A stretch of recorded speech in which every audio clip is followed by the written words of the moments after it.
Hearing it there from the man that has all the eyes, saying if he had the opportunity or if he was asked to do it again, he would say no. Well, that tells you that this is actually not an easy feat at all. But and that's why everybody is applauding the Alhaji Aliko Dangote for the strength, the guts, the confidence to take up this heavy and very audacious move. You know, getting this refinery. It's the biggest single train in the world, you know, and it's the first in Nigeria, the biggest in West Africa, in Africa, not just West Africa. Obviously, a lot of firsts out there, so it's not easy.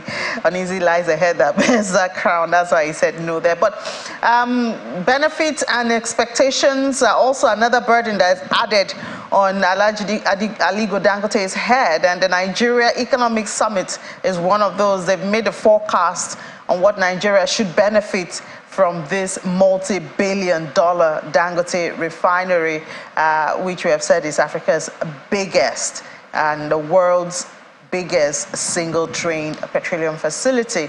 According to NESG, the newly commissioned refinery is projected to create a market of $21 billion, a crude market per annum, and meet 100% requirements of all local liquid petrol products. The NESG's data forecast shows that more than 117 tank farms will be created from this 650,000 barrels per day crude oil facility, with about 2,900 total tanker loading capacity, handling a total of 4,742 billion liters of refined petrol product, among a whole lot more. A whole lot more is what we're going to discuss now on this with Professor Damilola Olawi, Senior Advocate of Nigeria, joins us virtually now. Prof, good morning. I believe you're as excited and expectant as a lot of Nigerians are concerning this refinery that's just been commissioned. Good morning. It's a wonderful day. I mean, yesterday was a big win for the country and for the continent. When you look at the problem that we faced in this country over the years in terms of petroleum imports, just last year, we spent over $23 billion importing petroleum products. And that has been a recurrent decimal for the country for several years. So we were all looking forward to this day when we would have at least some sort of solution, homegrown solution to the problem. So the launching of the Dangote Refinery is a bright light, and I think it will provide enormous economic, social, and societal benefits, whether you're talking about the opportunities that it will create in terms of jobs, the opportunities that it will create in terms of solving the problem of extreme dependence on petroleum importation, the problems it will also solve problems relating to, providing an economic hub, revitalizing economic activities in Lagos State. So it's a good day. I'm excited, and I look forward to the prospects. Yeah, a lot of prospects there. NESG forecasting $21 billion crude market for the country, based obviously on this. And we also heard that the visionary, if I could call him, Aliko Dangote, telling us that we expect supply to come from that refinery before the end of July. But there are some worries about the issue of infrastructure and supply chain, from the location. So, I mean, because it's also important to get these things right if we're supposed to get the benefits or optimize the benefits from these huge and applaudable projects that we have where we're celebrating. Yes, you're right. I mean, and there are a wide range of contextual, and Nigerian factors that will determine the success of this endeavor. And we had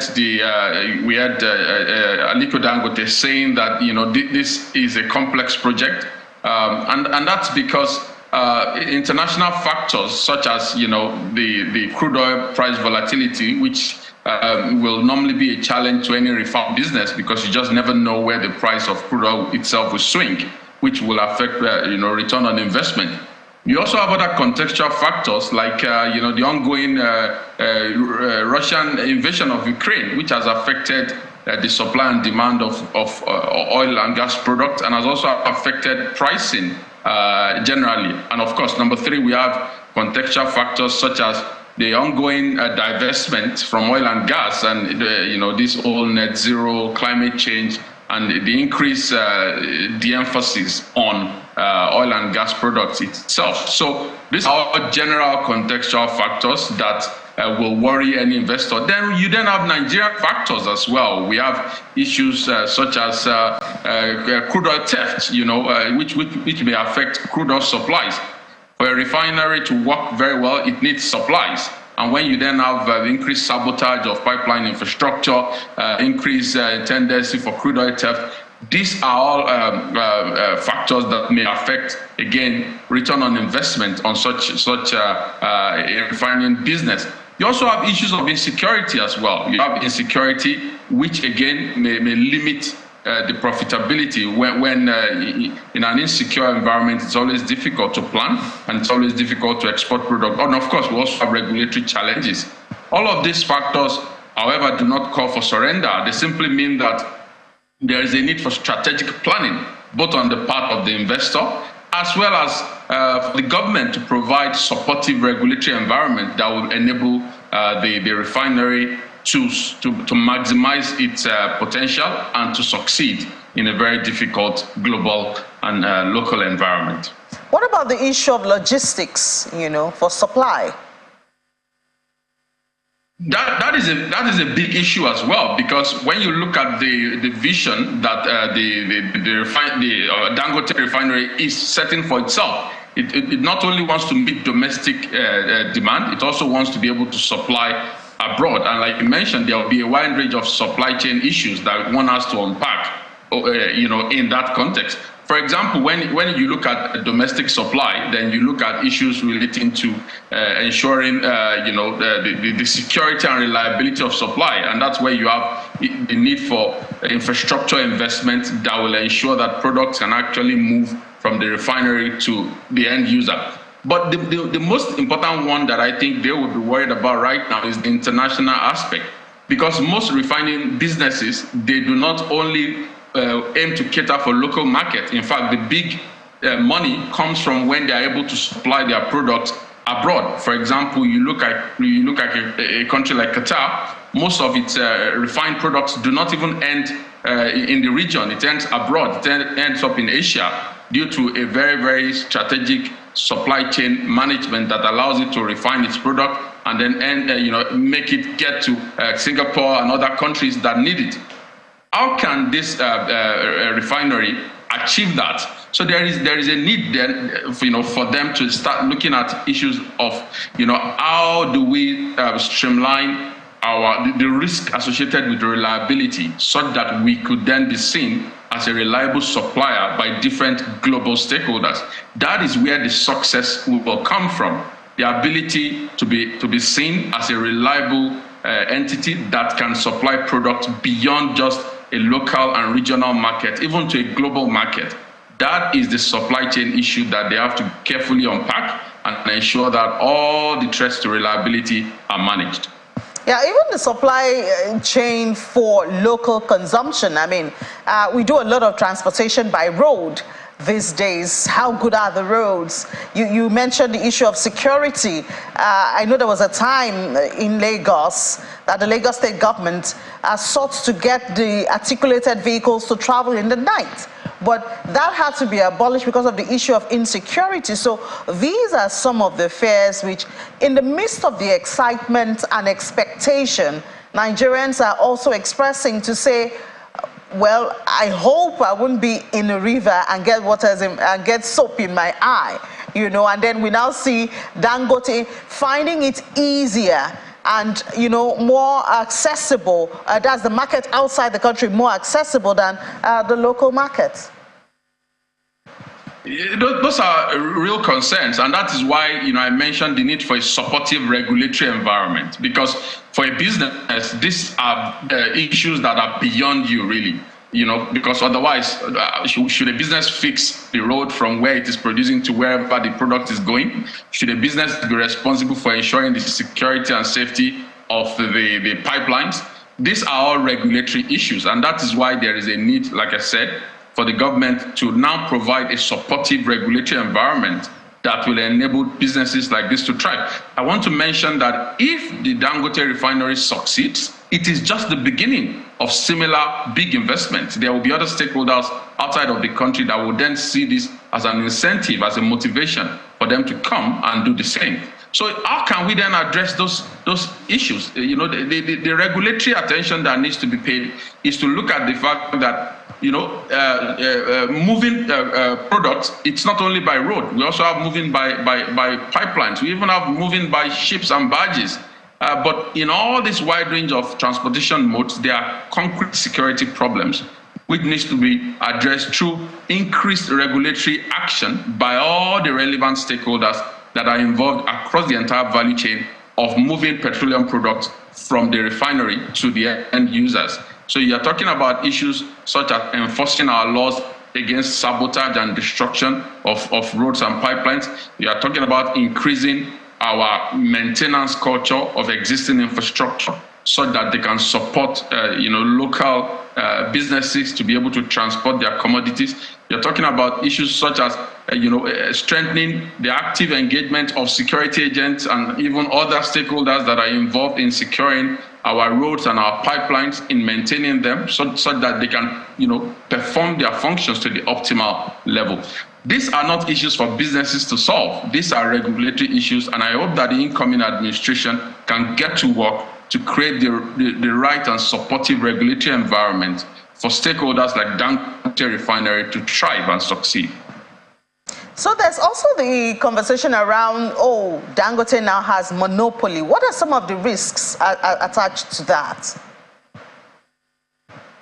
You can only talk of a monopoly when you have a functioning system in place, and you are then worried that, this new entrant may capture the entire market. The Nigerian reality is the opposite. For many years, we have not had a functional refinery to meet our increasing demand. So I think every Nigerian should indeed be proud that we now have an homegrown solution developed by one of our own, and we should then see how this can be a foundation or an incentive for other stakeholders to see the Nigerian market as a very buoyant one for huge investments such as this. So I'm not concerned about the issue of monopoly, because I think private sector competitiveness, private sector innovation is often required to drive, competition, healthy competition.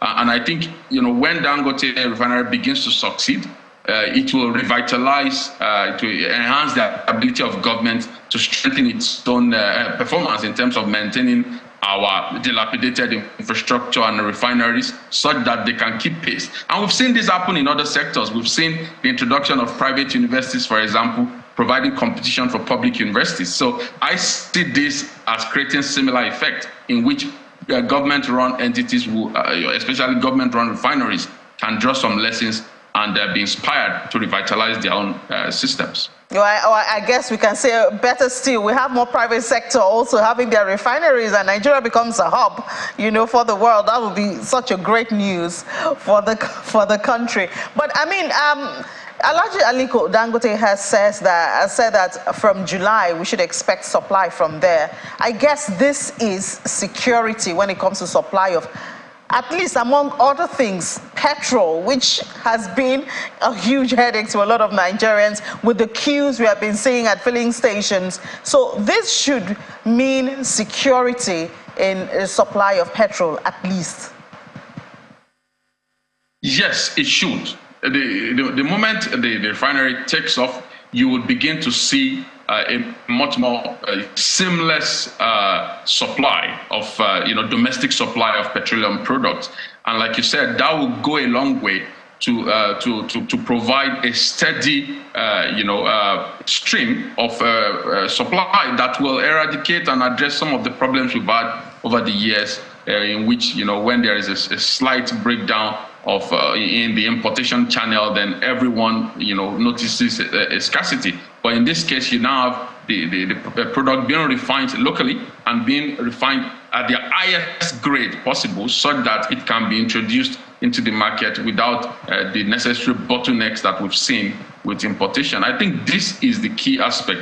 When it comes to reliability of supply, you see the energy security being advanced, the availability will be advanced, the accessibility of petroleum products will be advanced, and of course the affordability I expect to be advanced as well, because this is coming at a time when everyone is talking about the removal of petroleum subsidies and all of that. So now that we have an homegrown refinery, when it starts functioning at its optimal, you would see that that stress that everyone expects from the removal of petroleum subsidy might actually be reduced by this homegrown innovation. So I think this would be a big win for energy security, both whether you are looking at it from the availability, affordability, and accessibility dimensions. All right, and I believe that the derivatives also biggest on that list is that the jet fuel, which showed the aviation sector some trouble last year. We hope all of that, of course, will be sorted. But thank you so much, Professor Damilola Olawiye, Senior Advocate of Nigeria, for your time this morning. Congratulations to us. Thank you very much. All right, now we'll take a break, and during that break, we'll celebrate with G-Text.